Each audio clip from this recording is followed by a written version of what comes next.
All right, ladies and gentlemen, we are back. Welcome to another live Pin to Gas podcast, and it's an absolute honor tonight to sit down with my friend and fellow podcaster Rexy Fortyfive from Be Forever Cool podcast. Bro, welcome to the show. Thanks for having me, man. I really appreciate it. I'm ready. I'm ready, dude. Listen, I hear you, man. It was a tongue twister for me right there at the very beginning. We're having an issue with Facebook right now, but I'm gonna sort that out as we continue talking. I had the same issue last night with Max Flinders for some reason. StreamYard, what are we doing here, right? So, anyway, Rex, listen, me and you got a lot to talk about. It's an absolute honor to have you on the podcast, and as I tell all my friends or ask anyway, I'll say that. Where'd your journey begin on Tuesday, my friend? Oh goodness gracious. Well, it's I guess in Boston. It started in Boston, and I started out with BMX. So BMX was I'm from Jamaica originally. I came to the U.S. As a young 8-year-old, and by 10 I was on BMX bikes trying to wheelie with one hand and do all this crazy stuff and jump over tires and any kind of makeshift ramp or dirt track that we can erect. So it started with that, and then I got the chance to ride on a dirt bike probably when I was like maybe 13 or 14, and it was like the best feeling ever. And I came home and I was telling my mom, like, I want a dirt bike, and she said I was crazy and I was gonna kill myself. Listen, dude, I remember those days, man. Being kids don't grow up the way we grew up. We'd build little fires and jump our BMXs over on these makeshift ramps that half the time failed as soon as we hit it, right? Yeah. Oh, yeah. Bro, those were the golden days of childhood. Now everybody's, social media, iPhones, Oculuses, all that good stuff. So yeah, no, it was amazing. We survived it because we used to jack ourselves up in the process. Bro, listen again, dude. What a childhood, right? It's well, and I was constantly moving too at the same time, so it was yeah, definitely different. So, riding the first dirt bike, I'll never forget that feeling too, right? It's like the first time you put on your first leather suit. It's a feeling you'll never forget.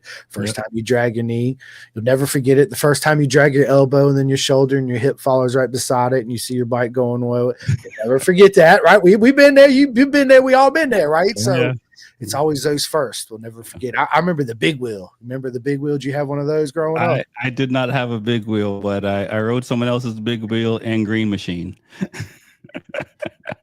Oh my god, that's awesome. And some miles too. It's not like around the block. Like we were putting in miles. Those were the days, bro. Those were the days, man. So, growing up, riding the dirt bike the first time, and then when did you actually get your first street bike? I got my first street bike in 1998. I got a ZX6R that I bought. So that was my first bike. I got my motorcycle license and did the course and did all that. I bought a bike, and so that was my first bike. But I only had it for a month. So it's kind of one of those things that, it's like a myth. I do have a photo. Hold up. What do you mean you only had it for a month?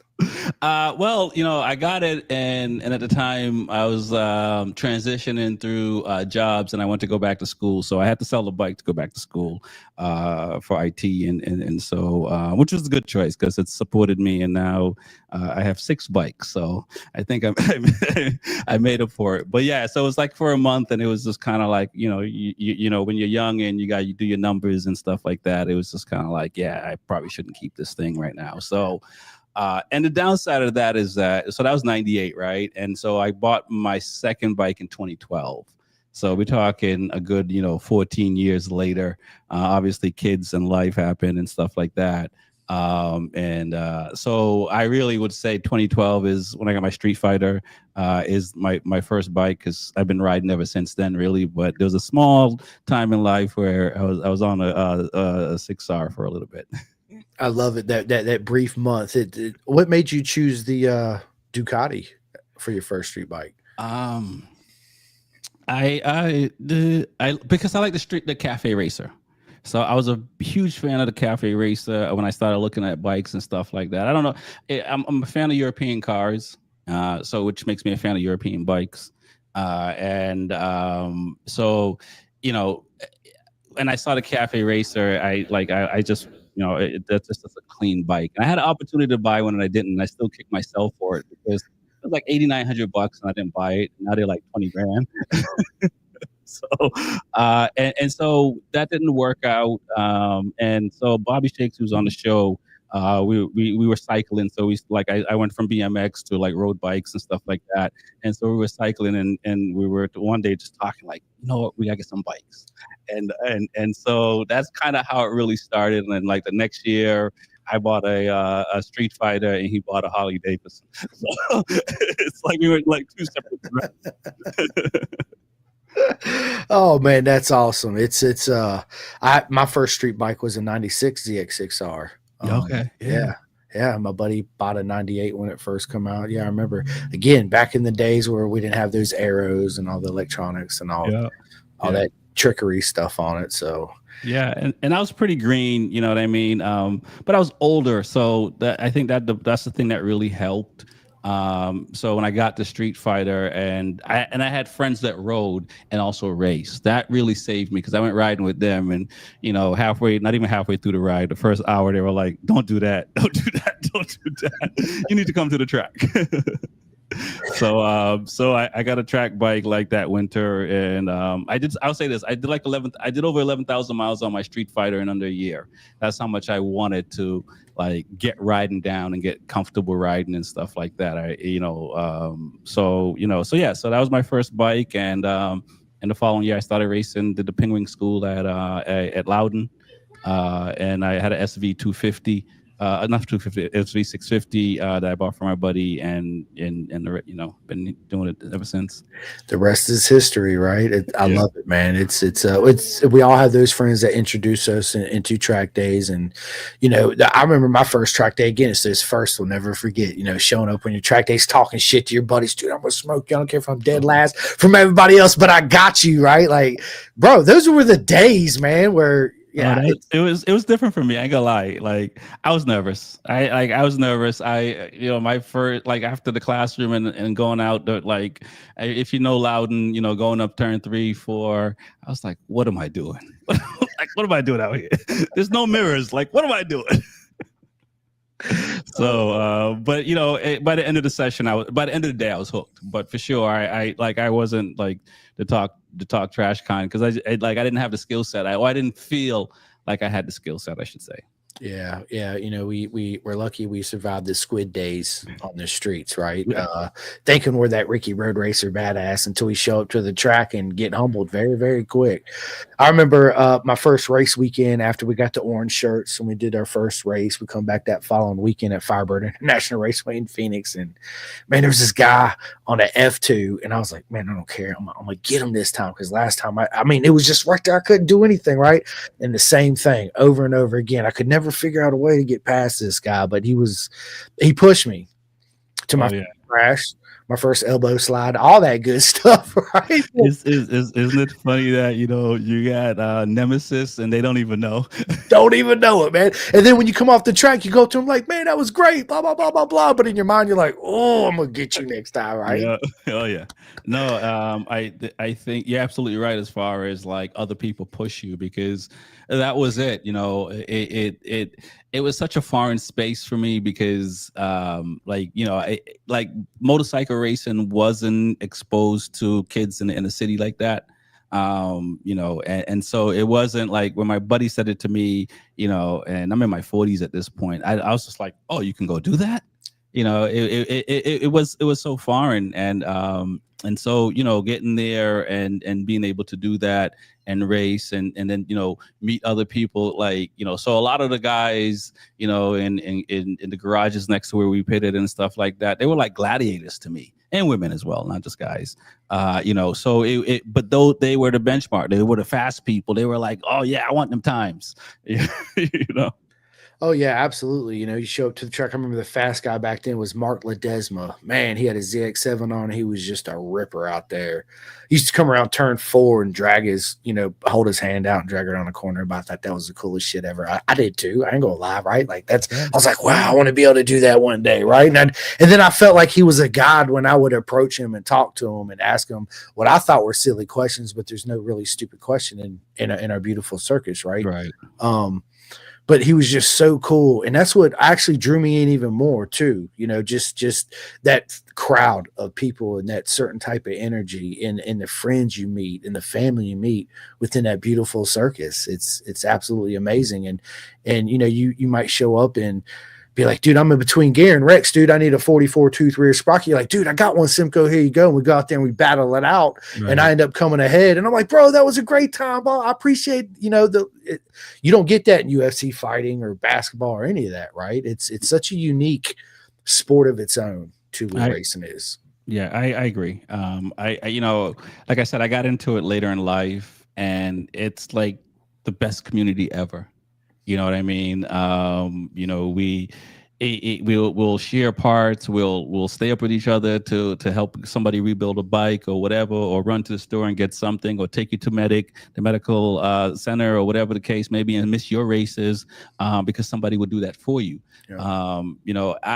It's like it should be like there should be commercials about going to the track, because the community is the best community ever. Not just on the track, because I've always said this even on the show.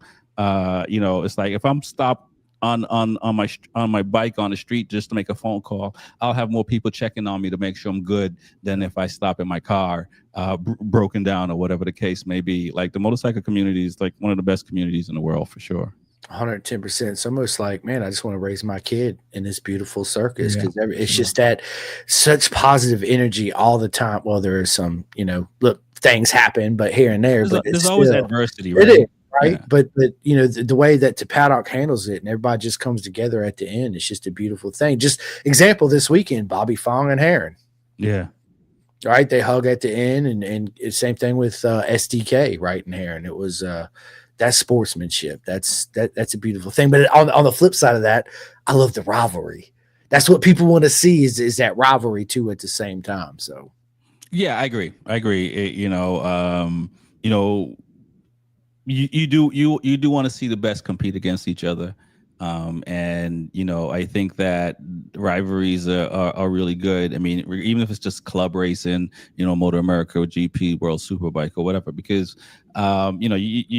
I'm sure you've heard stories about Jordan, just making stuff up so he can play better, right? So it's like sometimes a rivalry is all you need to just make you get that little, 2 tenths, 3 tenths, or whatever, some days. oh, absolutely. And since you started getting into track days, what bikes do you currently have right now? Tell everybody. Um, Man, well, so currently I have two KTM RC 390s. I have a KTM Cup 2015. I have a 22 RC 390. They're both full race bikes. 2012 R6 full race bike, built motor, suspension, everything. I have 1198S Ducati as a street bike, and I have a 25 V4S as a street bike, and then I have a trail bike, Yamaha 230. I love Uh, it, man. yeah. Yeah, So I love it. I think the KTM, I think the little bikes are the best to learn on for sure.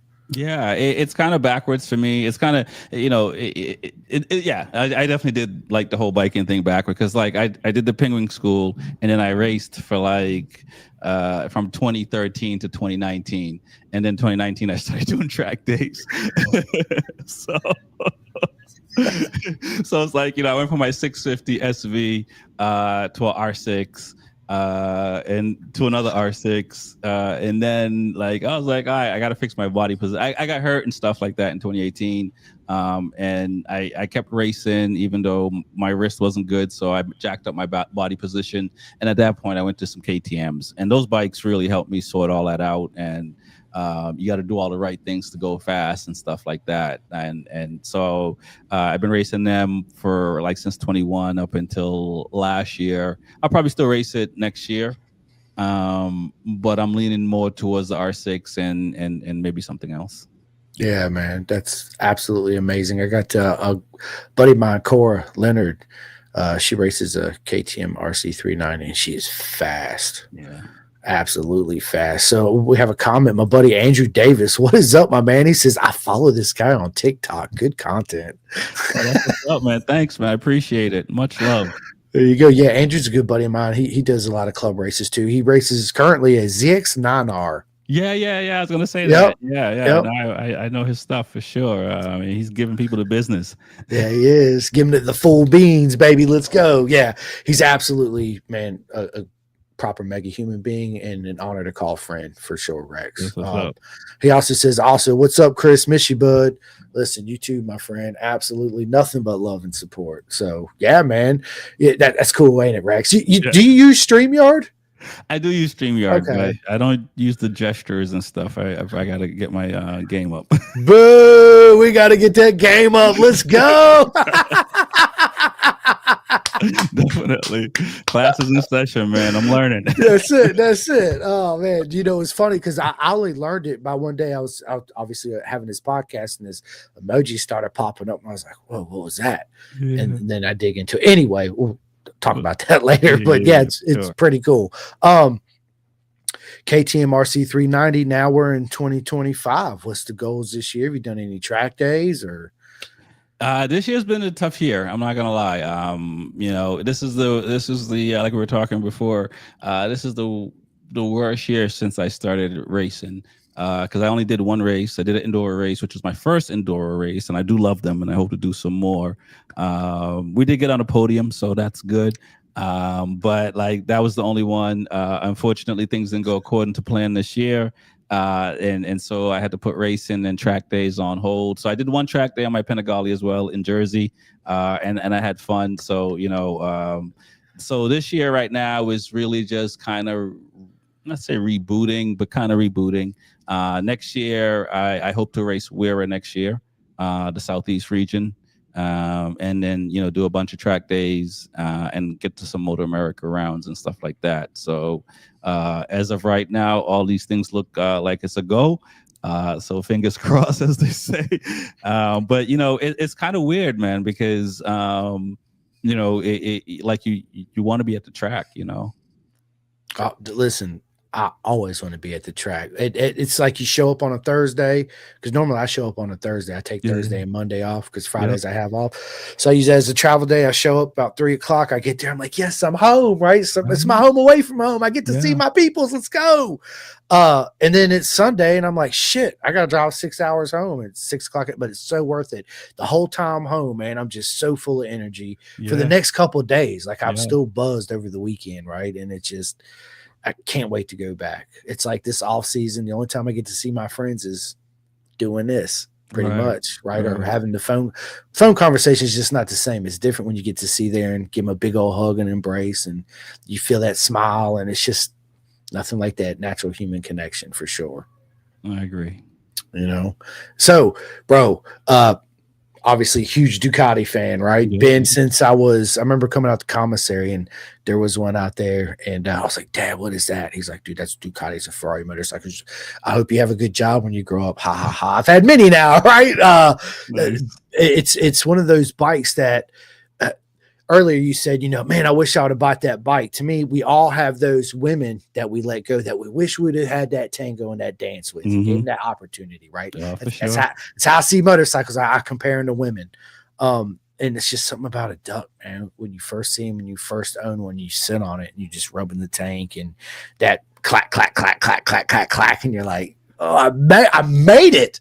I made it. Like I actually made it. It's an amazing machine. And then I had a 996 1098S, just like what you have. Yeah. That's when my wife got pregnant, and I did the hiatus, and bought a house and all that good stuff.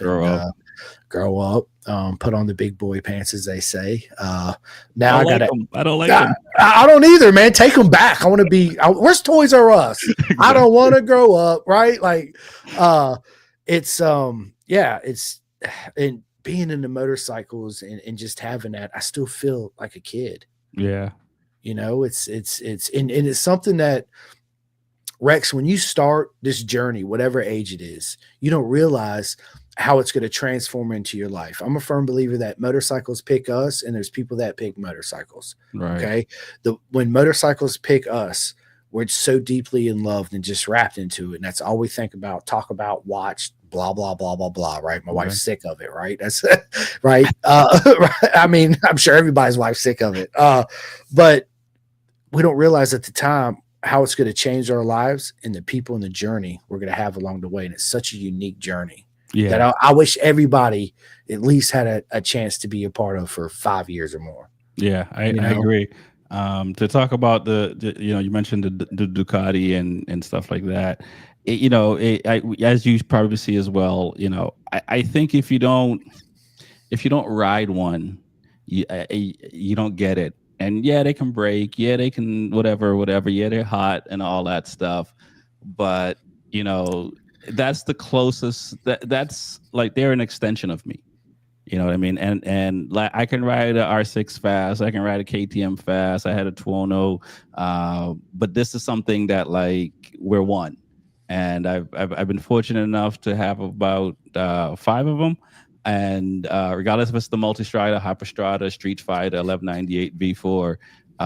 Like handling and performance, like it really is you like I'm always looking forward to riding those bikes. And so I know they get a lot of flack from people and stuff like that, but like when you ride one, you truly understand, and it doesn't matter about the maintenance or any of that stuff. There's people that will cook certain meals for 24 hours just to eat it in 5 minutes.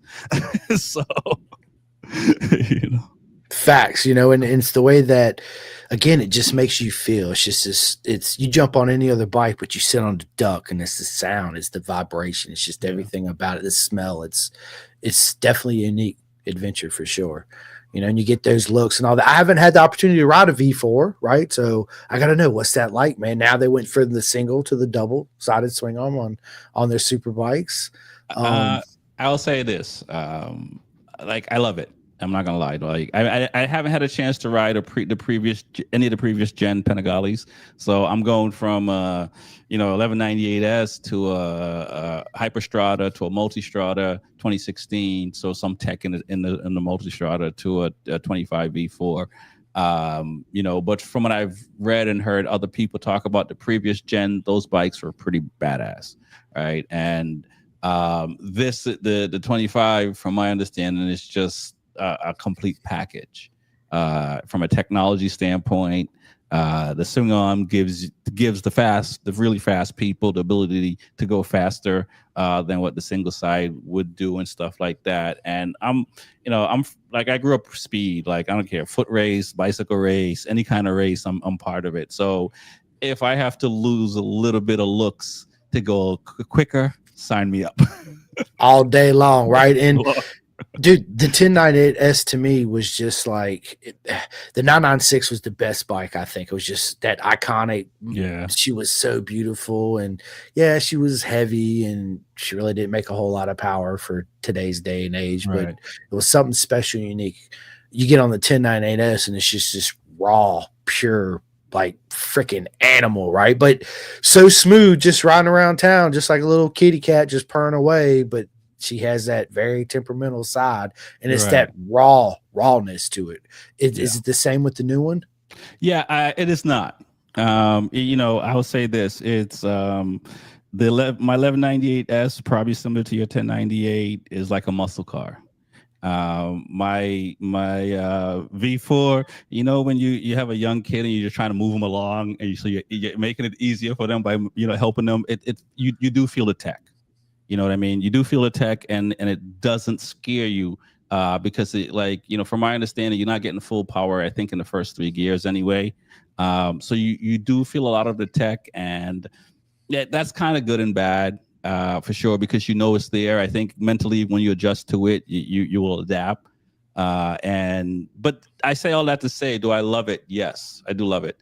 To me, when I did a track there at Jersey, it felt as flickable as my KTM. You know what I mean? But and then on the straightaway, I didn't feel like I had to hold on. I just felt it I wouldn't say it took its time getting fast, but it wasn't like brute force. Yeah. Like, like one mistake, I'm off this thing. Yeah. But it handles the lines at Jersey really well. That rear brake applying to help you tighten in turns, like that's dope. That's dope. It's I think for mere mortals, it's the bike you can get, and you'll go faster than any other bike that you get on. That's also because obviously the electronics are really, really Correct. sorted out on it too. Yeah. I see the electronics as absolutely a good thing, but I also see like a double-edged sword to it, taking away a little bit of the natural ability to handle a machine without the electronics on it, I, right? I, I agree, and so when I got my 1198S, it was in 2013. I got a leftover bike, so I could have gotten the 1199 or 1299, but I wanted something without the tech. I wanted that because I didn't want to just have with the tech. So I agree with it. With it, but it has 5 computers. I want to give it a name. I feel like it's like Knight Rider for real. Like at some point, it's just going to talk to me because you definitely know because it has 5 computers on it, man. It's crazy, and but if you're 40 something and you're getting into riding and you want a big thousand or whatever, get a Panigale. That's it. If you're a young kid, get a small bike. By the time you're 20, you'll be in 1,000. so, it won't matter. But if you're older and you want to go fast and safe, like that's I haven't ridden like the BMW because I think that as far as tech, I think the BMW probably is the closest to the Panigale. I can't speak about the Japanese bikes and stuff like that. I think I think they're struggling still with tech as far as what BMW and obviously BMW is the one that started all this stuff, right? But to see what Ducati's been able to do, so you do feel it. But honestly, once you're riding it and you forget about it, you just enjoy the bike. You're not, and you can turn it off. So if you're feeling froggy, you definitely can turn it off. Oh my God, that's feeling like Josh Heron. Why not try it? Right? You never know. It's it is good too. You made a good point of especially for club racers and mere mortals to get what we think is the best out of the bike anyway. And Yeah. it helps us not be so timid and scared because when you get on a bike and you go pin the gas down that straightaway and you're thinking to yourself, holy shit, Yeah. right? You're timid and now you're scared of it because you're like, dude, it's a beast, right? I got to be careful in the whole mental Yep. side of racing and all that. Exactly. Where if you have the electronics on it, you could just play with it and set it and be like, okay, and do, and your lap time's dropping, you're having fun. And yeah, but it's just there's always a yin to the yang to everything. I just wanted to ask, coming Yeah. from the 1198 to the new V4 with all this, it does everything for you. Shit, I'm surprised it don't have auto ride on it, right? Yeah, exactly. I mean, that's coming. No, I'm a firm believer of learning things to the core. So it just made sense for me to like get a bike that didn't have tech, like just to see because like and like I said, I love speed, and I like before I got into bikes, I was into cars, and I made cars, and in the city in my day, they can tell stories about me and stuff like that, because no one was beating me, you know what I'm saying?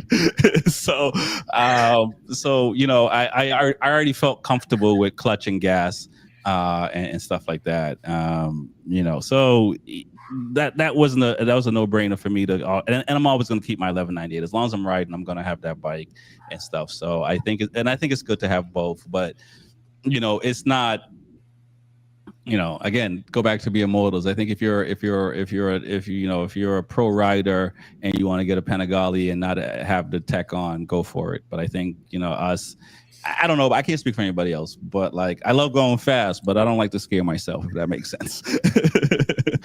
Kinda, right? I mean, a little bit, I guess. Yeah. If I'm going fast and I'm in control, then I'm not scared, right? No, that's true. That's true. So as long as I know what I'm doing and I know I got this, whatever it is, then I'm not scared because I know what to expect. But there's definitely a difference on riding the limits on a bike than in a car. And on that note, man, we don't bounce or roll the same we used to. Matter of fact, when we hit the ground, we just And that's it. And everything else falls behind it. You know, when we're young, we slide and roll and get back up, and be like, woo, throw me up here. Let's go. Right. Now it's, we're in the hospital for a week. Can't walk for 3 months. We got bruises everywhere. And you're like, dude, you just had a silly low slide at 30 miles an hour. What are you talking about? Oh yeah. No, that's no, for sure. Like I would, like I said already, and I said it already, like if I was younger on a bike, I would have been like everybody else that's young on a bike.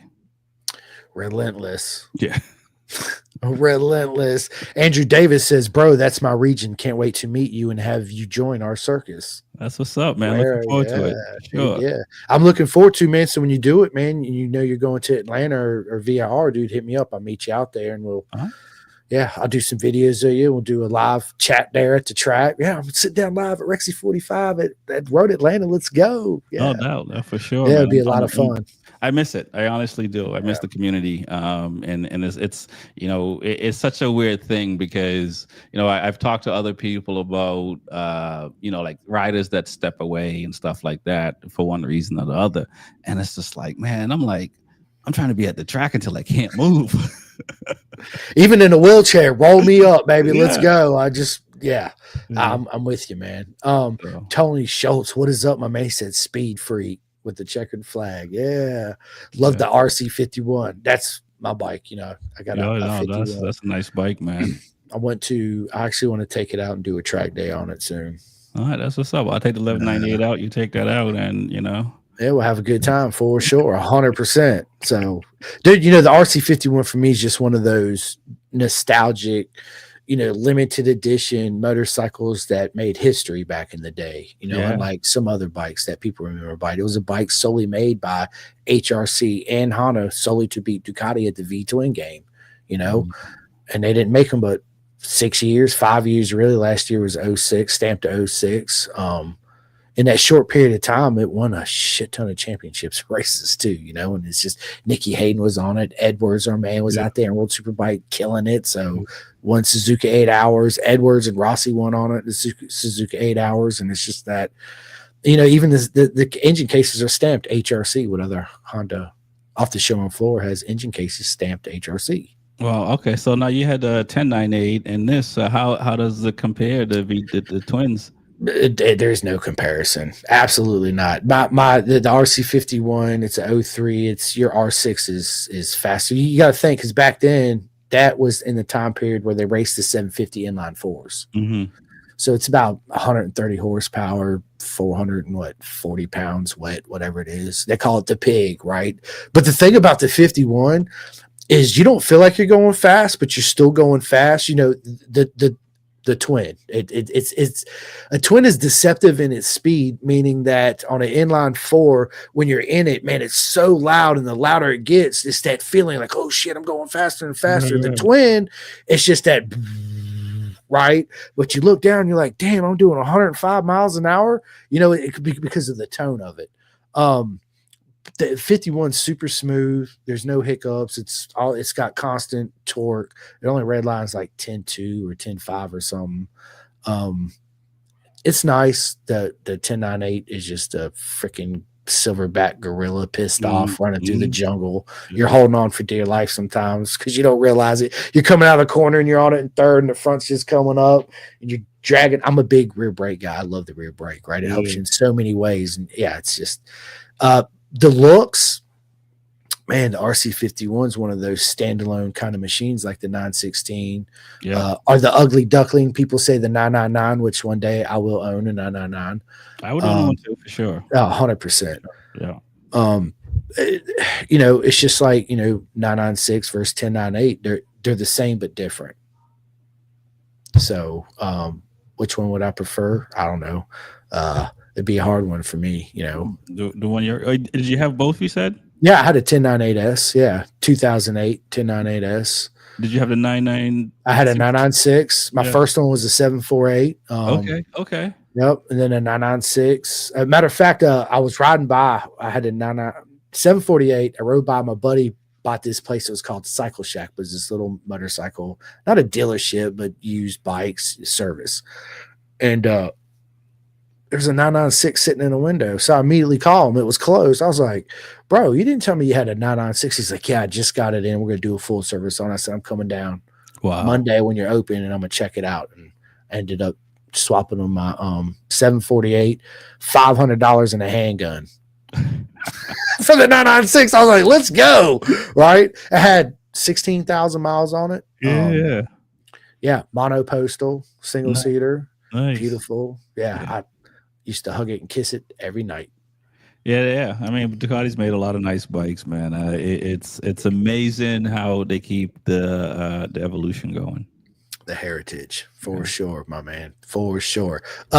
Andrew says, after racing my bike for 2 years, I can't wait to race the R1 just for the technology alone. Oh, for sure. So that brings me, that was one of the questions I want to ask you, Rex. Coming from a bike with, hardly any technology, getting used to the technology on the V4, does it take you a minute for your brain to adjust to that? Well, I would say I don't know, because like I don't really go crazy on the streets on the V4. So it would have to be track. And I think I have more seat time on traction control bikes. So my natural reaction is, I mean, and just in life in general, my natural reaction is to trust my throttle hand or foot. So if I, I'm never gonna be like compute auto on if I'm gonna have some fun. It's gonna be auto off. Facts, right? So I never own an electric car. Yeah. But they're fast. Oh, for sure, dude, bro. And if I'm going to the track, I'll put auto cruise control on, and and adaptive cruise control, and let it take me there. But like if I'm at the track, so I think I haven't raced 1,000 on a track. I've only raced 600s or like lightweight SV650 or the KTM's. So I think it's really hard to ride one of these new bikes without traction control, right? So as a non-pro, for lack of a better word, so I think I would want traction control on the bike, but that's probably the only thing I would want. I even launch. I mean, again, I haven't launched 1,000, and chances are I might get it right, because you always have that confidence, right? But probably launch control probably makes the most sense. So those are probably the only two things that like I can see myself using if I was racing 1,000 on a track. And but if I had an older bike without traction, again, it depends, because like laps and stuff, because if you're doing like an indoor race or 18 or 20 laps and you're going through tires, obviously traction control is going to make it, when your tires are done, a lot easier to get around the track than if you were just trusting your throttle. But again, I wouldn't race 1,000, so there's no plan in the future to race 1,000, so I don't think I'll ever know. But again, in the back of my mind, I'm like, yeah, I could probably figure it out. But I think traction control is the way to go for sure. Yeah, I mean, you bring it back real quick about racing minis and indoor without traction control, sliding it around, but man, you learn so much by doing that. Yeah. Right, you learn what the bike's truly telling you, the way the chassis is flexing and bending, what the front and the rear is doing is telling you. Where if you had that traction control on, you don't really feel that, because it smooths all that shit out and allows you to do more of this. And as far as launch control, bro, I'm glad they didn't have that shit back in my day, because every stop sign, every stoplight that I pulled up to, it'd be bam, every single day, every hour, every 5 minutes. Like it'd be game over. So. All right. But we do know that we need traction control, and we see in cars as well and stuff like that. And I mean, you still got to ride the bike, right?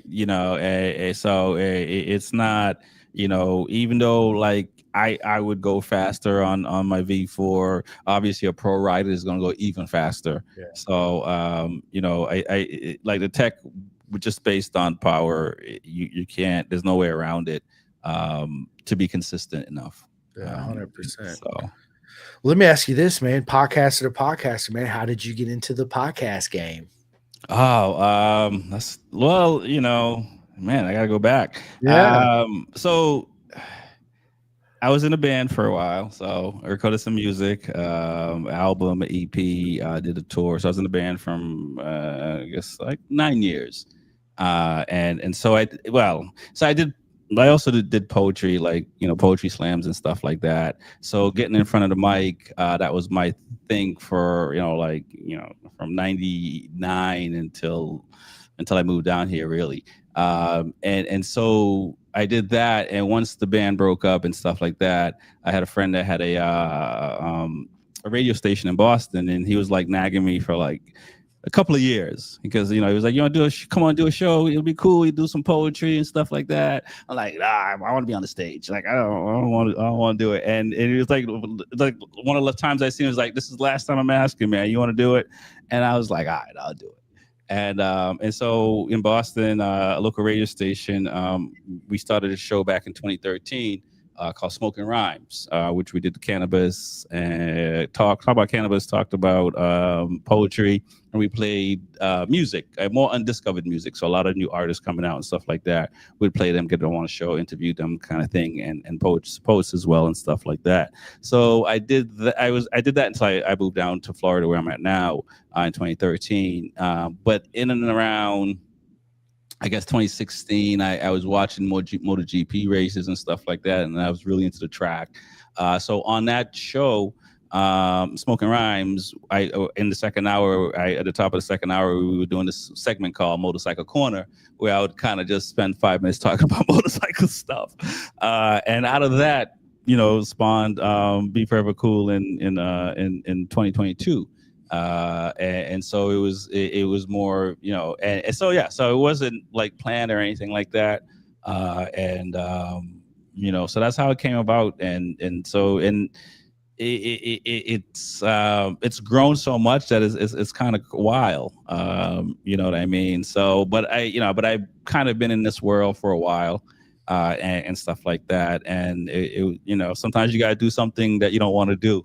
You know what I'm saying?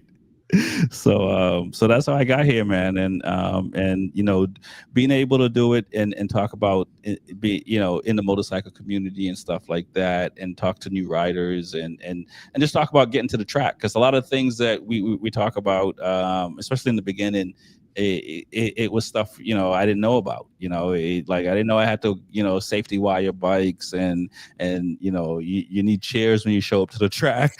You know what I'm saying? You need a table, you need these things, and so it was really just to help riders, because you don't know, and it just having that little bit of information, really, like you mentioned, showing up on a Thursday. Like, I tried showing up on a Saturday morning. It's a waste of money and time, because your morning is done. And if you race good, I mean, maybe if you're 19 or 20, you got the energy, but chances are you're gonna be fatigued, so you're not gonna be happy with your racing. So I had to learn to like get there early enough, set up early enough. Tech is done on Friday. I just got to wake up Saturday morning, get breakfast, and get my routine and stuff like that. So that's kind of how the show was built, and then it just kind of evolved a little bit, to talk about some other things and just meeting other people. And now it's pretty crazy. So that's kind of that's how we met, right? And like I said off here, like, the podcast game for motorcycling is still such a small community. And I know from talking to you, from talking to Dustin, from talking to other people, we all just want to spread the word and grow the sport. That's which is a beautiful thing. And it's not just us. There's former racers that want to do that, and they have been doing that. As we see these young riders coming out nowadays, it's because people are giving their time to contribute and make the sport. I don't want to say get back to what it was in the 80s, but be one of the top sports in the U.S. again. 110%. And it's one of those things that I never dreamed I'd be a podcaster. Right. It just happened the way it happened. And there's times where, like, I will do a podcast for 2 or 3 days, and I'm like, man, I feel so lonely. Like, I need it. Like, sitting down doing this is like, it completes me. It's weird to say that, right? It is. And I think you get that, like, from racing, right?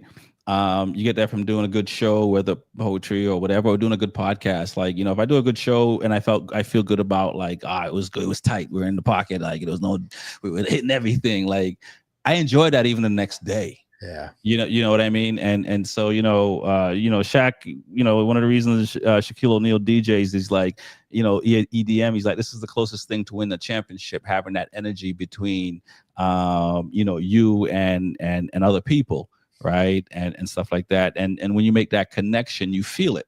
And, Yeah. and you take that with you. So even though our show is not live, it's when me and the other folks we come together and it's really tight. It feels good, and I think like, okay, this is I don't, and if whether one person nobody listens to it, doesn't really matter. But like, there's a connection there. We're all doing the right thing. There's no debt, it's no fluff, right? We're all just talking, and we're not sticking on one thing for too long or anything like that. And it's enjoyable, right? Because at the end of the day, we're trying to make it entertaining for other people. It's not about us.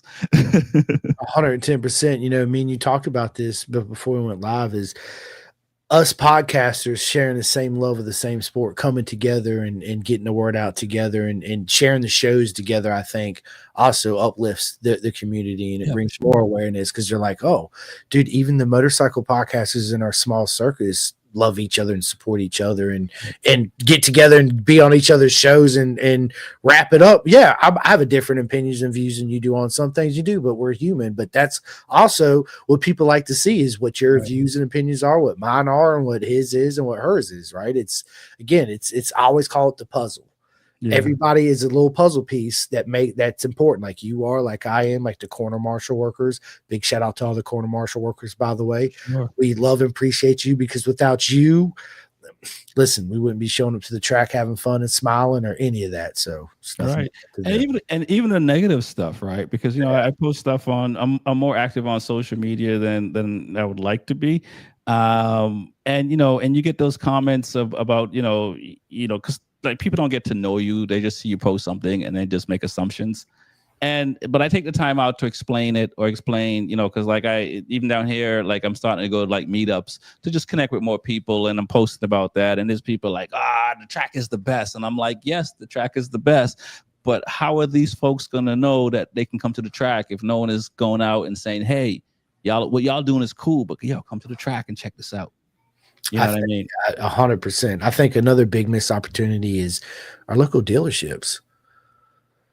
You Oh, know, don't get me started on that. bro, dude, listen, I have this conversation all the time. People look at me like, what are you talking about? I'm like, dude, hold up. What do you mean? What am I talking about? Dude, I'm not saying all dealerships. Right. Let's just say 90% of dealerships. Yeah. Okay? You go in there, they want to sell you XYZ units. They don't give a shit who you are, what you're into. As long as they sell their units, that's all they care about, right? Yeah. There's not one Moto America poster, not one track day, not precision track days, where is CCS, CRMA, none of that shit. Nobody talk. Even if you go in there and buy a street bike, there's none of that, right? It's such a missed opportunity Yeah. to No, grow our sport. Yeah, I've had a good amount of bad experiences at dealerships. I've had a dealership in Brockton, Massachusetts that refused to sell me a bike essentially.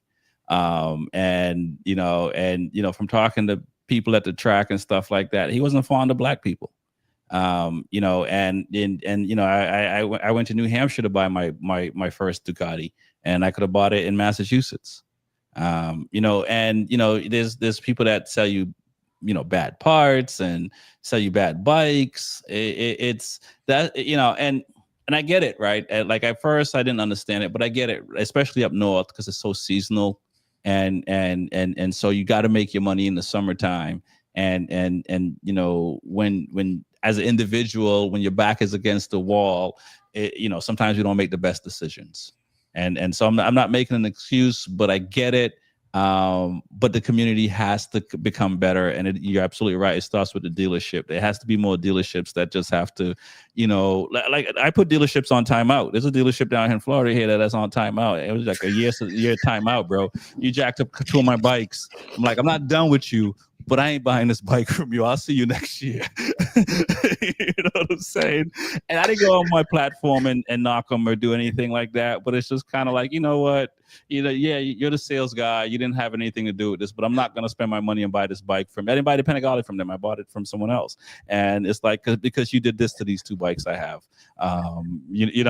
because it's like, it's unfortunate, right? Bro, you're on timeout, dude. That's the name of this episode. You're on timeout. I love that. That is awesome. Because like I want to support the community, and Yeah. I think the dealership is a good dealership, and sometimes things happen. So I don't want to be like, I'm not going to go out on social media and just dog people, but also like, like without, business owners can't forget that all the things that you have, all the things that you cherish, if they were not consumers, you wouldn't have that. Yeah. I don't care what you build. If no one is buying it, you don't have anything. And so like that's, that has to get better. You know what I'm saying? And I think that there's some dealers that do a really good job about it, and but there's some dealerships that there's another dealership, I was south for me. I gave him my phone number to buy a Panigale. I still haven't gotten a phone call. It's like, I'm interested in this bike. Here's my number. Like, you didn't call and say, "Hey, the bike is in. You're still interested." Like, that doesn't make any sense to me as a business owner.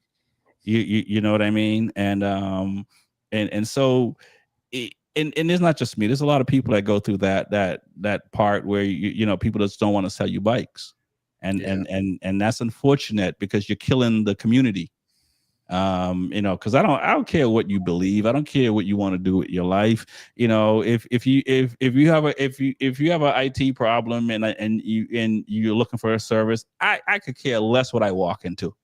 You know what I'm saying? I'm just here to fix this, and I'm gonna go about my business. I'm not gonna walk in and be like, no, I'm good. Like, no, I don't care, because it's you're providing a service, and I think that and I don't know if that helped kill the community, because the used community is propped up a lot, and so we see a lot of used bikes that are like 15% less than new bikes, which doesn't make sense. Yeah. You know what I mean? And so I think that needs to change as well. And if you got a bike with 20,000 miles on it, you can't just be knocking 10-15% off that bike, man. Come on. It's like, what are we talking about here? I might as well just go buy a new bike with no miles. Yeah. No, it's I've been talking about this for a long time. I even went down to the local dealership, was like, look, I do a podcast, interview motorcycle race from around the world. I know a lot of people in the Valley.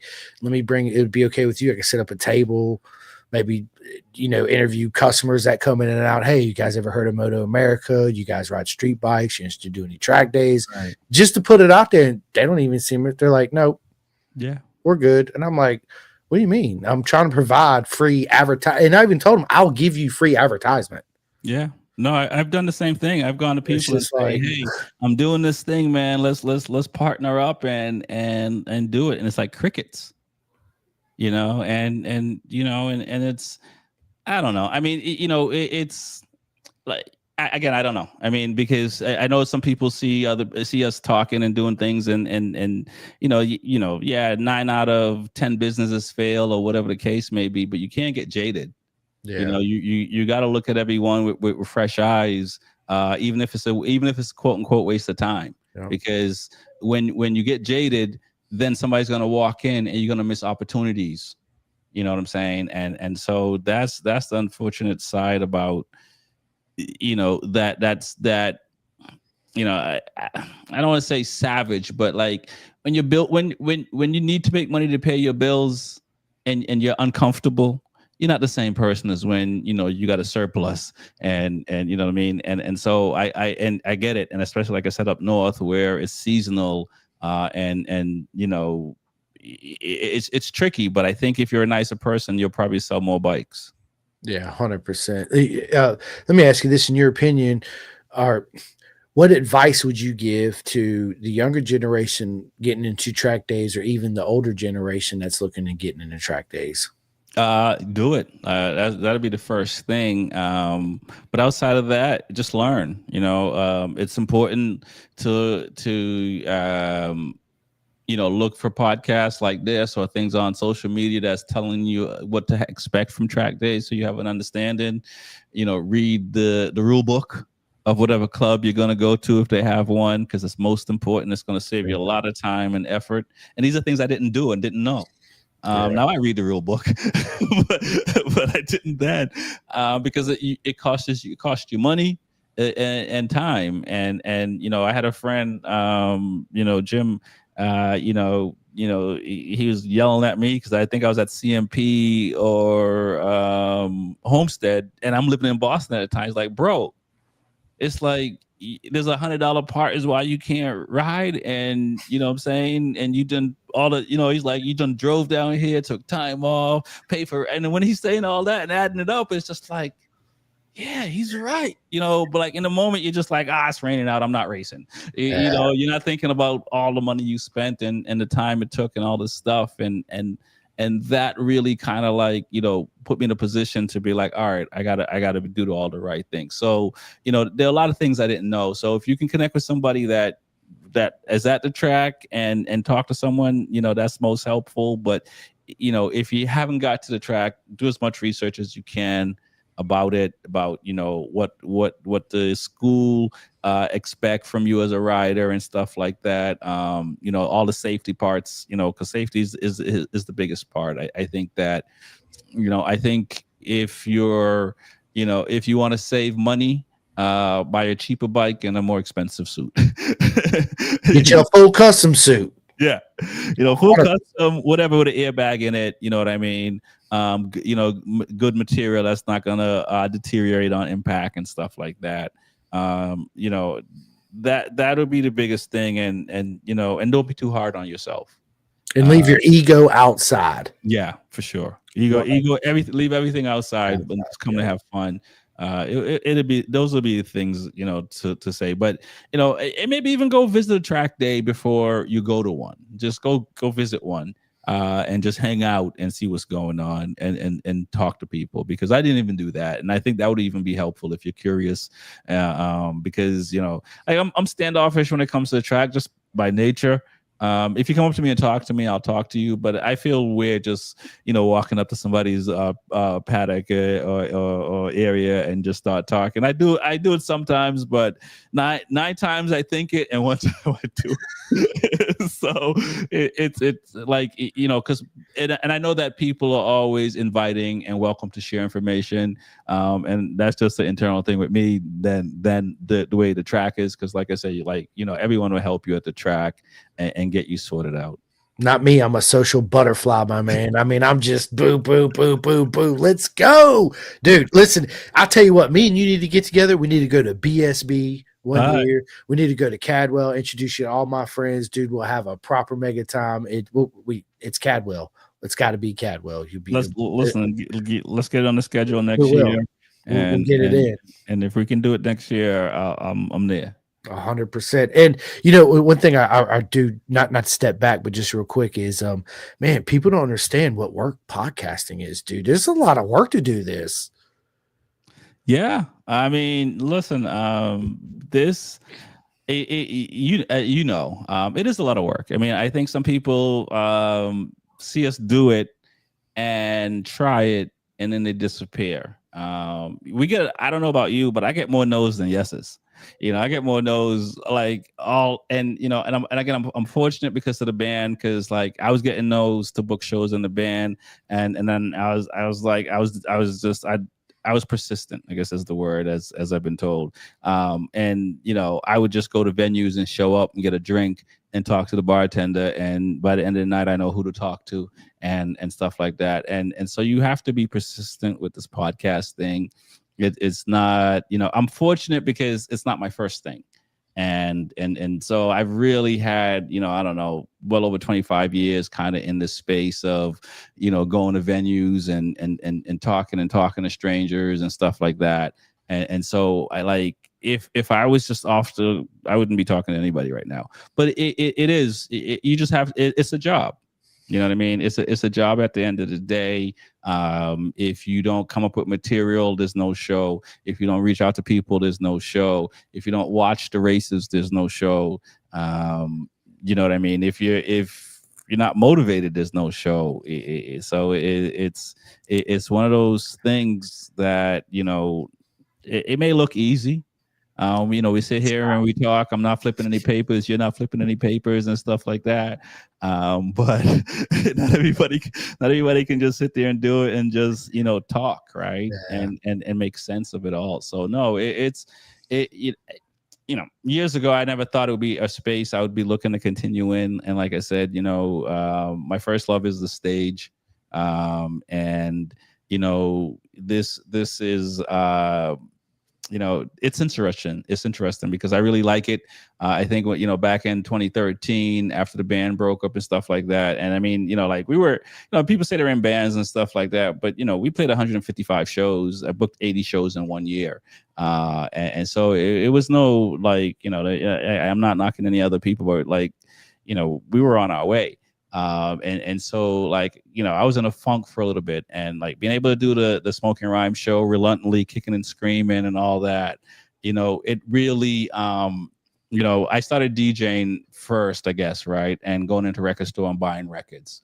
And when I had to, go and look for poets to play and look for people to play, I was digitally, and I'm looking online, but it still had the feel of going through records. And hearing people for the first time, I'm like, oh, I'm going to play this because nobody, what I'm saying? That kind of thing. And that really sparked something in me that I would like, like sometimes you just don't know.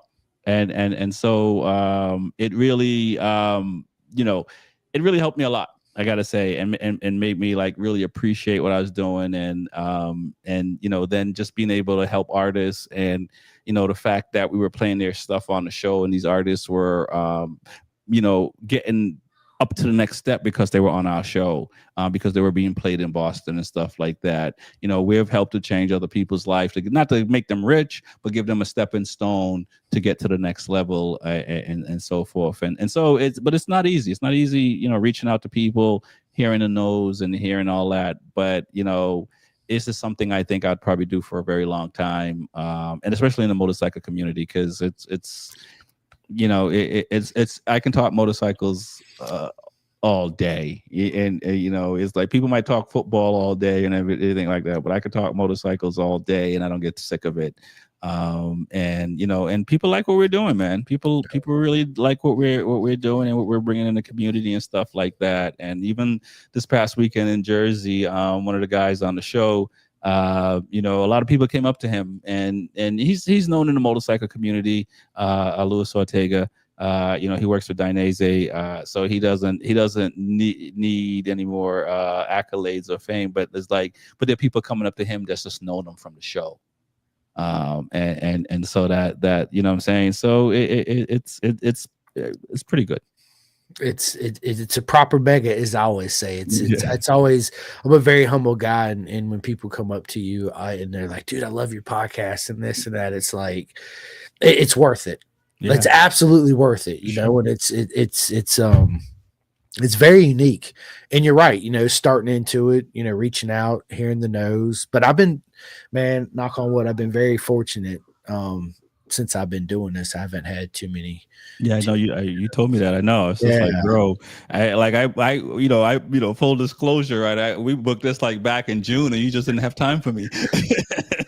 I mean, dude, it's I'm booked up till January, so it's crazy, and listen, it's an absolute honor. It's to spread the love and the joy of the sport and get others reciprocating love back. Itd make it twice as hard, or you wouldn't even do it if you didn't get the love back too as well. Right? Because then you just be you and your boys just talking about race reviews, which reminds me, you do one with my boy Cheetah sometimes. Yeah. He's gonna be back next month. I'm looking forward to it, man. It's man, it's just such a cool thing, man, to in the beginning, just hearing, I like there's folks when we first started that from day one that was like, we like what you're doing. You know what I mean? And even I reached out to one of the guys earlier this year and just like, how do you think things are now? And he's, just to check in, right? But you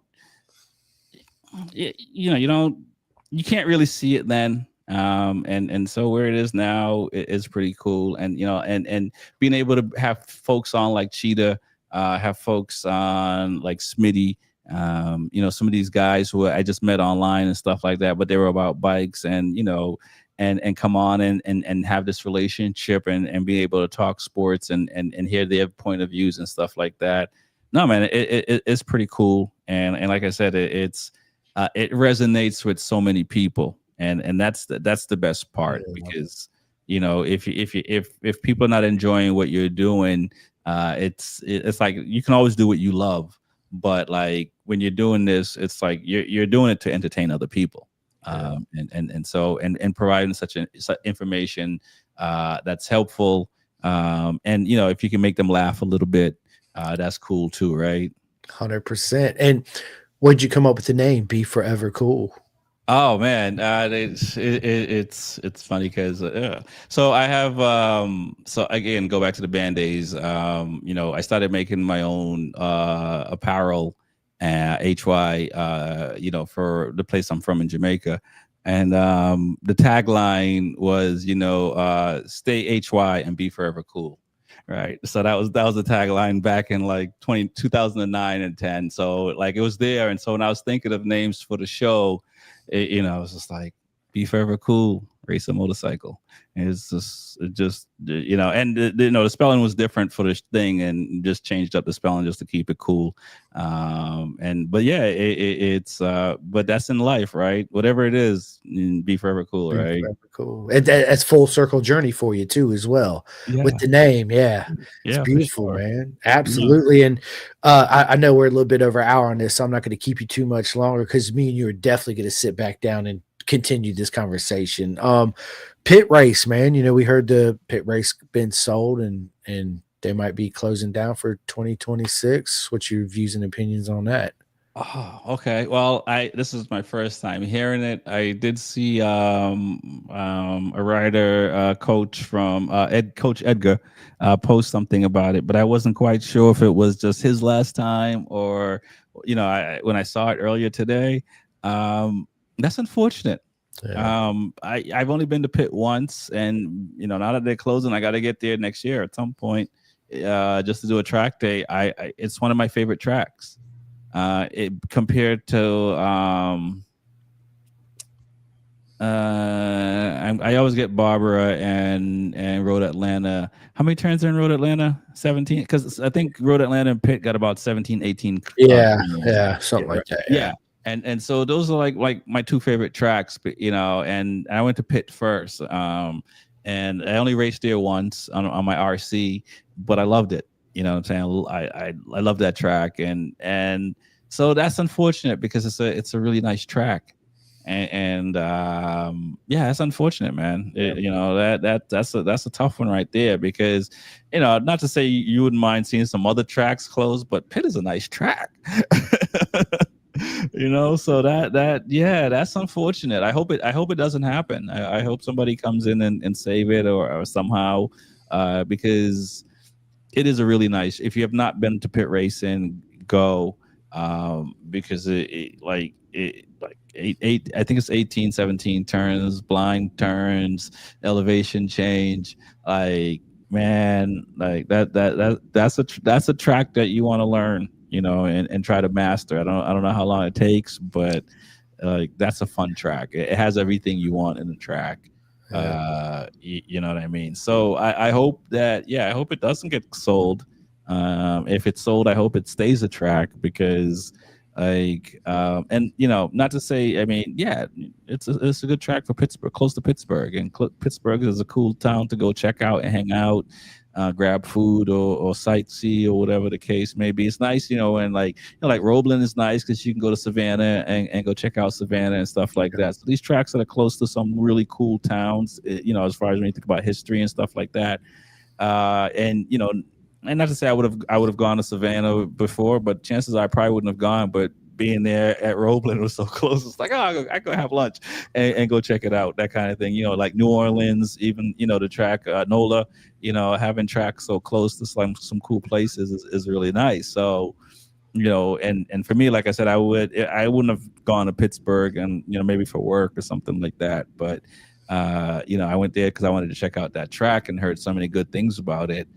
So that's unfortunate. That is definitely, like I said, I hope they can save it because it's the same thing like with Palm Beach, which I've never been to, but it's like, you know this is part of rebuilding the community, right? Because if more people are going to these things, then the business owners are going to see the value in keeping it and keeping it in the area and stuff like that. And so, that's a huge one, man, because it's a nice track. So it's not like beat up and anything like that, and so that's unfortunate. So yeah, so if I can, I'm gonna, just hearing it now, I'm gonna put a mental note in and try to get there next year at least one more time, because like I said, it's one of my favorite tracks and I only been there once.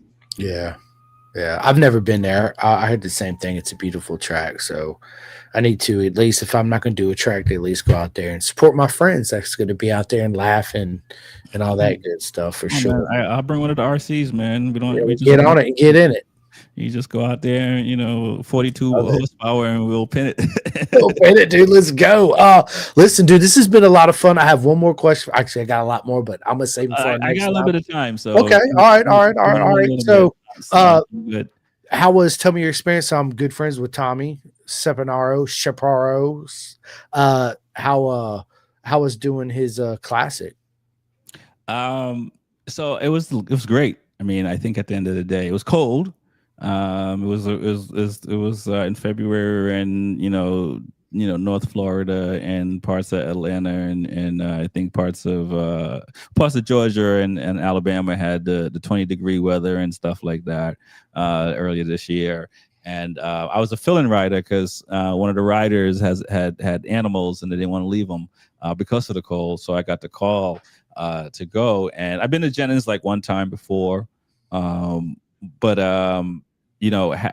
doing that event, like I've always kind of wanted to do indoor races because I was doing like GTUs and stuff like that. And as I get older, I'm looking for ways to have fun without trying to fight with the middleweight young people, right? So I'm like, I could do an indoor race, get some people, and also it's a good way. I was thinking like to get friend racers that I don't normally see. Hey, maybe we can come together, like, and let's do this thing together and hang out for the weekend, because we're not racing as much in the same series or in the same area anymore, kind of thing.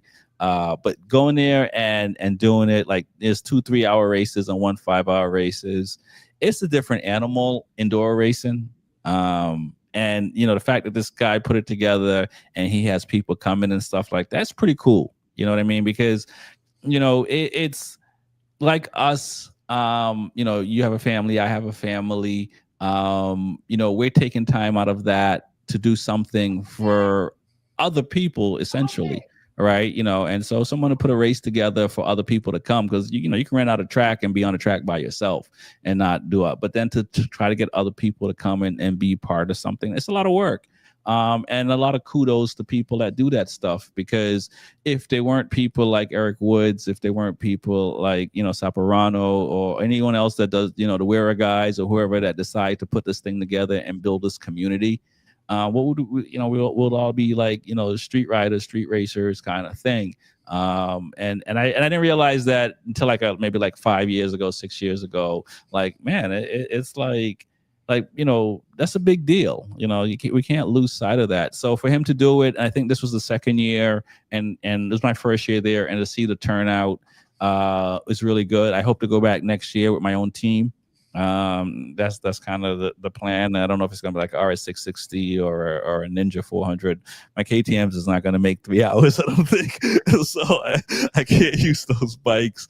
I think is huge. So and it's Jennings, which is a small track that you don't really get to race on anymore and stuff like that, but you can do track days on. So it was good. Now from an enduro standpoint, man, this is my first one. It's one thing when you go do 8 laps at a track and come home and stuff. It's another thing where people are losing chains, bikes are breaking, you're really fighting the elements in a sense. You're fighting your own fatigue and stuff like that, because you're riding longer than you normally would. So I'm a fan of the indoor racing. Like I definitely want to do more of that. As with racing and stuff like that, you're kind of always overcoming adversity. So it's just kind of like it's the next adversity. It's like working on your bike in between whether a red flag or back-to-back races, and you're sweating and all that, and getting out there and you get on the podium. That's like huge. And can you get third place, because like it's not like you're just chilling. You know what I'm saying? And so like to have these situations happen, like I've started on from pit lane and been able to get on the podium in a rain race and stuff like that. Years ago I would have never thought that would be possible, right? Because I would have just said it up. It looks like it's gonna rain. Bike's going in the trailer. I'm not even gonna go get wet. But so the endurance part, I like that part because it really, I'm pushing my body more. And where I am, I think that's kind of where I see most of my. If I could do a couple of indoor races in a year, I'll be happy with that, and get some guys or gals to come together and we try to do something and be competitive. So I like what he's doing, and I hope that continues. And if you haven't gone, get a small bike and show up. I mean, the biggest bike you can bring is a lightweight bike. So R7, R660 kind of things, the Suzuki Twin. But a Ninja 400, something that's bulletproof. Change your chain because them KTM's are dropping a lot of chains in that race, but you'll be surprised at the enduro race. Oh my god, that's hilarious. Yeah, speaking of, I mean, MotoGP, dude, Mark Marquez, if you didn't think he was going to dominate this year on a Ducati, I don't know what you were thinking, but I mean, he absolutely murdered it, man. And what a story it is for him to come back from, the diploma with his eyes and the 5-6 surgeries on his arm to still be in love with this sport and want it more than anybody else and still put it on the line every single time and be on the top box again. It's just, dude, Yeah, kudos. it's definitely amazing, but I got to stay consistent. I think it would have been more amazing if he was still on a Honda, and the fact that the Honda was on the podium when he won the championship makes me beg if he could have won the championship on a Honda this year. All right. Do you think that he'll ever go back to Honda? I don't. I think for his legacy, he should. I think for his legacy, he should, because I don't know if he's going to have the same legacy with Ducati that he would have with Honda. Yeah. I mean, I think there's a reason why Rossi's with still with Yamaha, right? And even though his team is Ducati, he's still doing stuff with Yamaha, and his test bike is still a Yamaha. And so I think that, from a championship perspective, again, like I said, I think if he was the way the Honda is, I think he probably had a good chance to win a championship if he was on a Honda this year. I mean, granted, he might have crashed a lot, and who knows, whatever the case may be, especially where the Honda has won and been on the podium, and he's an alien. So if Mir can get on the podium and these guys can get fourth or fifth, and I think Mark would have got on the podium as well with the Honda.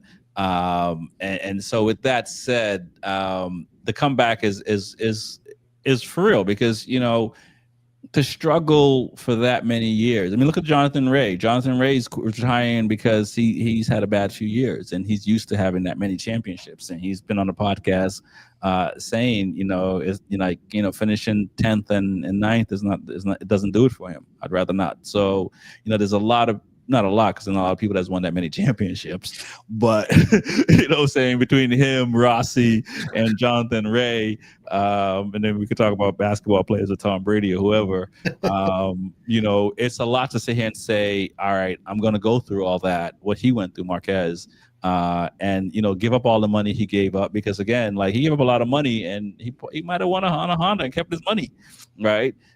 He gave up a lot of money for that, went on a satellite team, and he had to win out that seat from Jorge Martin, which is pretty impressive because he won the title. You would think it would have been a no-brainer for Ducati to sign Jorge Martin because he won the title, right? Normally, that's what would happen. So it was a huge gamble for him, and so yeah, for him to get this one and to get it the way he did is pretty impressive. You know what I mean? No doubt. It's I don't, Tom Brady didn't have to do that. Jordan didn't have to do that. The Williams sister didn't have to do it. Federer, Djokovic, Nadal, these guys that's won many. They didn't have to go through what he went through. I mean, Grant Hill's the closest person, but I don't know if Grant won a title, but he played nice when he was like 33 till like 37. Right. You know what I'm saying? To go through that many physical problems and then being able to have a good stretch where, he may not be happy with it. Marquez may not be happy with it because he won the first 7, so much easier, right? He may look at this like, man, I had to work for this. So it is pretty impressive what he's doing. It's pretty impressive that Ducati signed him and the whole shebang. And it'll be interesting to see what happens next year for sure. It's I think I wasn't a huge fan of Marquez when he was on Honda.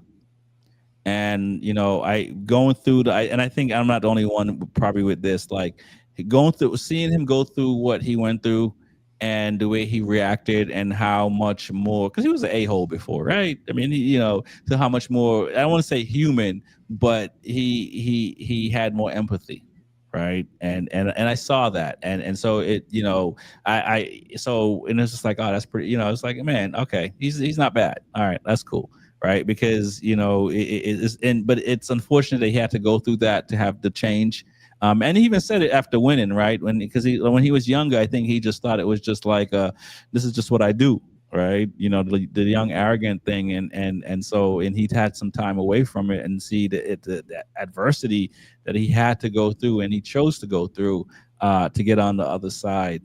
And I'll say this as an end: it's kind of like, that's the mentality you want in life, right? To never give up, to always feel you have a chance, and that's the biggest thing I'm taking away from that. It's just kind of like, yo, he didn't have to do it. He put himself through all this, and to get there. And he's not the first to do stuff like that. People to put themselves in situations to get to the next point. But it's just a good reminder for regular, normal people like us. Like, no matter what you're facing, right? You got to talk to your family. You got to talk to the people around you. And if you decide you're going to do it, commit, right? And that I think most people, when they do that, they're successful. How you measure success, I can't speak for anyone else, but I know that once you make yourself uncomfortable, that's the best way to get successful. 100%, man. 100%. It's just a beautiful story. I was never a big fan of Marquez and Rossi till I die, right? So it was well, once Rossi retired, I found myself in this weird situation where I didn't. This was before I was podcasting. I didn't really have like a major favorite that I was just so diehard over anymore, right? I looked at other riders in a different way and perspective, I guess is the best way to put it. Yeah. Um, I'll say this before we move on. My daughter is 14 now, and she was born in 2010. I was at the track in 2012, so she has no idea what motorcycles don't sound like. And she's been a Marquez fan, and when he won, she's like, I told you, he's the greatest, So she's been giving it to me. That is awesome. I'd be like, nah, you're in timeout now. Oh man. And then we got, Top Rat coming in next year too as well, and What are your GB, thoughts which on is that? I mean, dude, every few years there's an alien that comes. We call certain people aliens, but there's that unique alien that comes by and raises the bar, right? Like Rossi, Marquez, Yeah. Stoner. Top Rack's absolutely one of them. He's proved it over and over. He could ride anything, So is Top Rack Stoner in this era? To me, okay, I'm gonna set the record straight. To me, Casey Stoner is the most naturally talented rider I've ever seen in my life, besides Anthony Gobert. Okay, I can go with that. Yeah. As far as their natural ability to get on the bike and right out the gate do lap record times, or break it and sit in the pits for 45 minutes, watch everybody else do this just to catch up, or try to catch up, and then get out there and then whoop everybody's ass. Not only that, Stoner was unique in his own way that, dude, he retired at the top. I know. We talk about riders giving up their leathers, hanging it up when it's not their choice and it's not easy. But imagine it being your choice and hanging it up. Yeah, Barry Sanders, top of your game, right? There's very few that's ever done that in any sport in history, and to the people that do that, it's just like another level of alienacy, I guess, in a way, because they know they could still go X amount of years and be just a competitive, but they decide to hang it up and walk away. That's unique and alone. But as far as Top Rack, real quick, man, I think his first year, So take it back real quick. I thought and I said this when you had me on Johnny Ray and Top Rack when he went to BMW, Yamaha. I was like, I think Top Rack might struggle a little bit more than Ray because Yamaha is just such a friendly motorcycle. It seemed Mhm. like anybody that got on it could just be fast and smooth with it, right? Where it was the complete opposite. Top Rack got on at BMW and was doing things that nobody else on the BMW Right. could. And Yeah. right then I was like, okay, it's definitely going to be trouble for everybody else. I kind of think this coming to GP is a little bit different because you're not on a production chassis anymore. So the same feelings you get from a soft chassis on a stiff chassis is not going to be the same, right? Right. Um, it's one of those things. It's kind of hard to call, but I think he'll be okay. I don't know if he's going to be in the top 10 his first season. Yeah. You know what I mean? I think top 10 would be hard. Yeah, With all his, because, and not to say he's not an alien, right? Or alien tendencies. Like Bezecchi's not going to allow that. Morbidelli's not going to allow that. Pecco, not even Pecco, but Pedro Costa's not going to Acosta. allow that.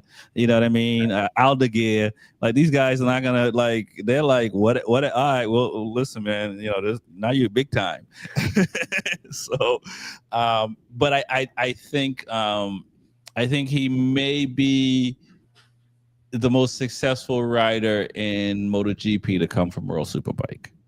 I think he has the potential for that. And before that, I'd say like Gonzalez in Moto 2, right? But I Cal think, Crutchlow. yeah, I mean, but I think that Top Rock will be. It's tricky because the tech is better on bikes today. The bikes are different. They're on Kyle Road and stuff like that. And so I'm not going to say he didn't have the skill sets because Kyle's bad for sure. But I think with where the tech is right now, I think Top Rack will get up to speed quicker. Yeah. Than those guys did back then. So it's good for him. But it's we'll see. I mean, it's a Yamaha. The Yamaha is easy to ride of all the bikes in MotoGP. We've seen that with a lot of new riders that come in on the Yamaha and been pretty successful. So we'll see. I mean, he got was it Keenan as his mentor or whatever he does. So everything that's coming out of that camp right now is like like the VR46 Academy of Turkey. And so I don't know if you saw this interview with Johnny Ray and Top Rack was in it and stuff like that, and just hear Top Rack talk about what he learned from Johnny Ray to make him a killer. And so I think he has everything that it needs to be a killer. I just think they're MotoGP riders that's just not going to make it. They're not going to get out the way. So you know what I mean. He's gonna, and Keenan hadn't ride at that level in MotoGP, but I think he has a good shot. I mean, I think he has a good shot to do really well. But I don't, top. I'll say top 10. I'll say top 10. Yeah. I think it's a unique year to come into it just because it's the last year of the thousands. 2027 is going to be 850, so it's level playing field basically for all the manufacturers, unless it ends up being in 07 when Ducati comes out and just mops the freaking floor with everybody. But I just think it's a great time to come in. It's 1 year, learning the tires, most of the tracks anyway, but the chassis and the electronics and all that stuff that goes along with it. And I'll say this, I like the only person that was really competing with Top Rock right now is Buliger, right? And so it's a two-man show, and so and we may even be saying this about Buliger at next year as well, depending on how the new V4R runs. But like it's he had to go to MotoGP. Like, I mean, he could have stayed in World Superbike and probably got like six. He probably could have got six. The Top Rock could have probably got 6-7 titles if he stayed, because like he doesn't look like he's struggling out there. And when a rider is riding like they're not struggling, like how you gonna beat that? Kind of like Matty Skoltz and Super Sport here in Moto America. Right. Exactly. I mean, Exactly. it's hard to beat a rider that's in tune with his team and the motorcycle. It's a hard combination to beat, Yeah. straight up. So he's got the talent. We'll see. I'm very excited to see what it's actually. Honestly, I wasn't going to renew my subscription next year for MotoGP just because the past couple of years it's just been a one man show basically, right? Let's be honest, the MotoGP racing's really not been that good. Nowhere near like Moto2 or Moto3. Oh, I mean, I kind of disagree. I don't get me wrong. I enjoy. Look, I think there's a lot of things that we don't know behind the scenes, but True. like, it's. Like I've said on the show, I blame Ducati, right? I blame Ducati. No, I blame Drona because they're the ones that let Ducati have 8 bikes on the grid to begin with, having Yeah. all these data and all this, Yeah. which gave them in advance, right? But So, it's not boring. It's just not as exciting as BSB right. to me. And I think, but I think that's the tech part of it, right? Yeah, Because riders now have to let their bikes cool down and do all this stuff where in the past they might be able to rub and fight a little bit more. But yeah, I still enjoy watching. It's such a weird thing because like we'll see the leftover bikes the riders do well in the beginning of the year, the satellite teams, and then when the new bikes get figured out, halfway through the season they start to shine and do their thing.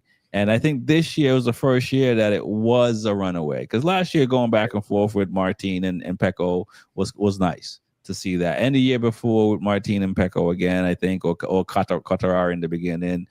No, was that last year? Was that might have been? I forget who it was in 23, but 22 was Quattararo and Pecco, I think.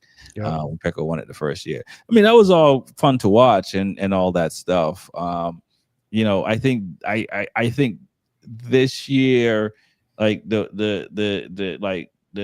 Morbidelli and just all the shenanigans with him and stuff like that, like the inconsistencies of bikes as far as performing well one round and then sucking another round and stuff like that. That's that part of it is kind of normally teams don't really go up and down like that. They're kind of consistent at a place, and so I can see how it's kind of like not fun to watch. And it's just the Marquez brothers, and yeah, Mark was amazing, and unfortunately, there weren't enough riders this year. And I don't know if it's the riders or the bikes themselves to challenge that because, Mark is not getting faster because now we see all these other guys are catching up to him and it's closer. But they just took a little while to figure it out. Same thing we could say about Rossi back in the day, right? He was both so much faster, just took a little while to figure it out. And I just feel like it's still great racing, but I just feel like I could watch a 5-minute highlight reel, get everything I need to know, and all the excitement out of that one race within that little highlight reel versus watching it from the beginning like a Moto3 race and you're on the edge of the seat going, holy shit, let's go. Did you just see that? Like, and it's just that's what I mean by that. Yeah. They after a while they phone it home. I get. Yeah, you're right. I see where you're coming from. And I think that's why they go into the 850, right? And to change that because again, riders gotta figure they gotta guess if they're gonna be in the front or in the middle and set their pressure to be like to be right and stuff like that and those kind of things that's taken away from the sport for sure. So again, I think the 850 that probably help. But yeah, Moto2, Moto3, for sure. Because we in MotoGP, it's the first 5 rounds, like that, not five laps that people are fighting, and after that, everybody's just settling, and whoever crashes out, and maybe Aldeguer or Bastianini, Bezzecchi might be able to cut through the other riders, but it's not a lot of riders that can do that. No, 100%. And then we got Jake Dixon from Moto2 going to World Superbike with HRC, which is a good thing. Yeah. I mean, I feel, it's a strange thing that's happening in MotoGP right now, where we have so many young riders just coming up, and the guy who's 27 is too old. I mean, Top Rock is coming in, and he's that age, but like to have Jake not have an opportunity to race in MotoGP is weird. Celestina Viete not coming in GP is weird. Canet not getting the chance. And I think these guys would probably do really well if they had a chance. But it seems like, MotoGP since I guess like the Bagnaia Martin era, they started getting people at 19 and 20 and 21 in GP, where before you were a little bit older. I mean, we could say it's the same thing about Bulliga from Moto 2 to World Superbike because he never got a MotoGP ride, and exactly look what he's doing in WSBK. So yeah, for sure. Yeah, man. Well, listen, dude, this has been we're an hour and 30, almost 40 minutes into this, man. I freaking love talking motorcycles. So I got one more question, and then we'll just stay on with me for a minute. We'll wrap it up for a second. And in your personal opinion, who is the most underrated rider in Moto America? Who's the most underrated rider? Yes, I said it backwards. Underrated rider. Oh man. Who's in World Superbike? Moto America, Moto GP, World Superbike. Yeah. No. I mean, if Moto America, but like the Superbike class, not like, Superbike class. Yeah. Man. I have to say Bobby Fong, even though he was fighting for the championship, because I think in the beginning, no one would have saying like he's gonna be fighting for the championship at the end. Yeah. And he's lived up to it, so it may not seem like he's underrated, but for sure, it was not something that I was looking like, okay, it's good that he had a chance to get, this guy's been racing for a while. It's good that he got a factory ride. Yeah. I like not to compare him to Danilo Petrucci, but like when Danilo got on the factory seat for 1 year in GP, right, kind of thing, you're like, okay, it's not a Marc Marquez kind of rider, Rossi kind of rider. This is more like a journeyman kind of rider. And I think to some degree, I think Bobby Fong was that, because I remember hearing his name many years.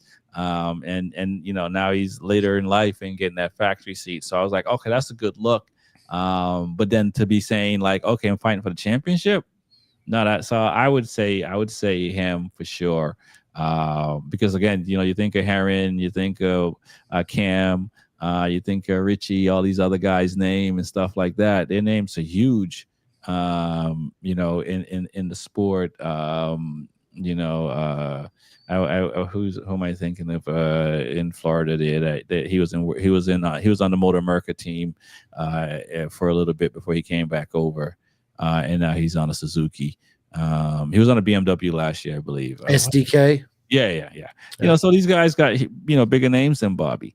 Yeah. And so the fact that they saw his potential and gave him a shot, and then for him to deliver it, and it's unfortunate that he didn't win, but unless you're Marquez or Rossi, you're not really winning your first year, right? And so I like it, like like I said on the show the other day, it's still a success. Yeah. It's like there's things you're gonna learn as a human being when you're at that level the first time. You're not always gonna win that first big tournament or big race thing, and so I think that he has a good shot to make it next year. But at the beginning of the year, I would have never said he would be fighting for the championship. I would have been saying Jake Gagne, if it was on a Yamaha. And for him to ride the way he did all year, and he only made 2 mistakes, and I mean, you could say his visor and stuff like that, but that has nothing to do with him earlier this year.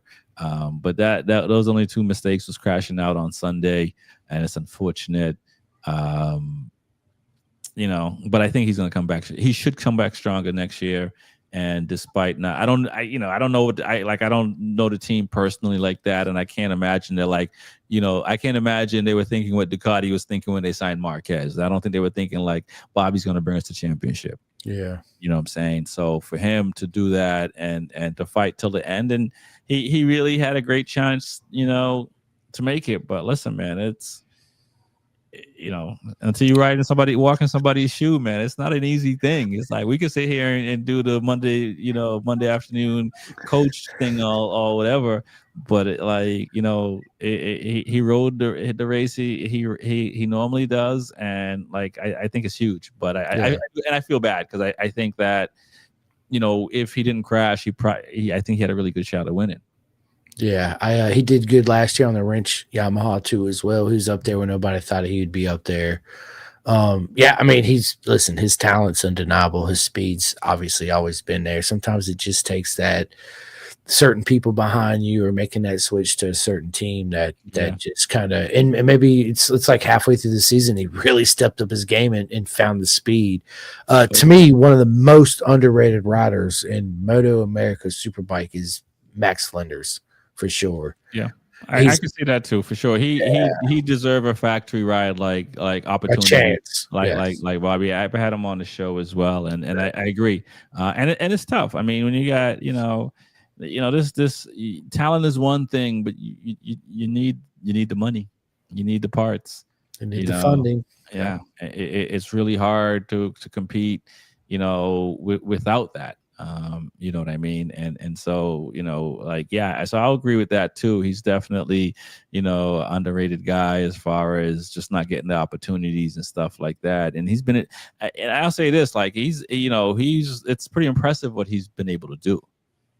You know what I mean? And to stay racing as long as he has on the same team, as long as he has, and because some people get 1 year, 2 years, and then they're looking for a ride, and they're doing a lot of other things, and he's been able to consistently do that. So as we talk about growing this sport, I think I hope in the future riders will be more compensated, and so that way they can make a living and not do what's going on right now, because that's the hardest thing to me in the motorcycle racing community, where you have the talent, you have everything, but you just don't have the funding, and for that reason alone, you can't be at that level. So I do hope the sport, and it is, because like it sounded like Jersey was a really good turnout, like as far as record cross. So I hope that translates into Daytona next year and into next season, where the fan base just grows. And so with that, you selling more merch. There's more opportunities for other sponsors and other things, and hopefully 3 to 5 years from now, riders, even if you're the back marker, you can still make some money. yeah. No, listen, 110% agree with everything you just said. We need money back in the sport. We need riders to get paid again. Because it used to be riders getting paid. The company would come up to you, Rex, and be like, "Hey, we'll give you 100 grand a year to ride our bike, and here's our merch." Right now, it's like, "Oh, we need 150 grand just for you Yeah. to ride our bike and support us and represent our merch." It's like we went totally ass backwards. Yeah. So That's the downside yeah, of the sport, but I think it will. I mean, because what everyone is doing, that whatever you're doing, social media, podcast, or whatever contribution. I mean, I think it's going to pay off in the long run, yeah. and so I do. I've said this jokingly for the last couple of years, but yeah, I think we're gonna see riders getting NBA contracts like at some point, because it's a no brainer. You know what I'm saying? And if you're a company that's looking to get out there and stuff like that, the motorcycle community is the best place to have your products and stuff like that. So, it's just, we just got to keep doing what we're doing. 110%. And on that note, listen, bro, it's been an absolute honor to have you on this podcast. I'm gonna get off here in a few minutes and get my little man and everybody ready for bed, because I'm off work tomorrow. Everybody's got to work and go to school. Woohoo. Oh, there you go. Let's go, right? But listen, Rex, dude, it's been an absolute honor to have you on the podcast. Before I let you end it, I always let my friends in the podcast. You give all your shout outs and all that good stuff. I just want to say, man, thank you to everybody that watches this podcast, that likes and subscribe, because without you, each and every single one of you, my friend Rexy and everybody else come on this podcast, it would not be possible for me to do this. So it's nothing but love and support to each and every single one of you. Can't wait to see everybody next year at the track. And I'm so proud of all my friends across the world this season for all the accomplishments you guys and girls did. I know for some of you, didn't go your way. We know that is the name of the game, but I am still super proud of you, of everything you did, the dedication, the hard work, the love, the support, always showing up and doing your thing is just absolutely amazing. And one more thing, listen, if anybody's out there looking for anything, I don't care if it's boots, gloves, a pipe, whatever it is, don't order that shit off of Temu, Amazon, any of that. Keep it within the industry, people. Between me and Rex and everybody, I know plenty of people. Whatever your needs are, I can point you in the right direction and get you Right. hooked up. Please keep it within the community. keep it within our sport. It really means a lot and it helps a lot more than you know. So yeah. Anyway, Rex, tell everybody where they can find you, social media, the podcast, all that good stuff in between. No doubt. Well, Rexy 45, social media, 45 is spelled out. So it's easy to find me. Be Forever Cool, beforevercool.com. Same thing. We're on all the platforms. Like Chris says, we without you guys and gals, we couldn't do this. Appreciate all the likes, all the comments. Keep them coming. Because we're a community and we're making more connections and stuff like that, and really appreciate it. So that's how you find me. And Chris, I thank you for bringing me on the podcast, and all the behind the scenes as far as giving me the opportunity to connect with the people you're connected to and stuff like that. It's for real. It's not like we're not just saying this on air. It's for real, and it's been love since we connected, and you were grateful enough to come on my podcast and have me on yours, and we're doing this thing right here. So 100%, man, definitely appreciate that. Maximum respect, and yeah, we're coming out next year for sure. 100%. I'm looking forward to us doing more of this in the future as well. And on that note, listen, one more thing. You guys remember, be forever cool. Peace. We're out of here. Calling all two-wheel enthusiasts, get ready to rev up your earbuds with Pin the Gas Podcast, the ultimate motorcycle racing podcast, hosted by Chris Simcoe, one of our very own excellent leaders here in Roanoke, Virginia. With expert analysis, behind-the-scenes stories, and exclusive writer interviews, Pin the Gas Podcast delivers the adrenaline rush of the racetrack straight to your ears. Whether you're a diehard fan or a curious newcomer, you'll gain insights that will transform how you watch and understand motorcycle racing. On your favorite podcast app, join Simcoe as he takes you on a high-speed journey through the world of motorcycle racing. Pin the Gas Podcast.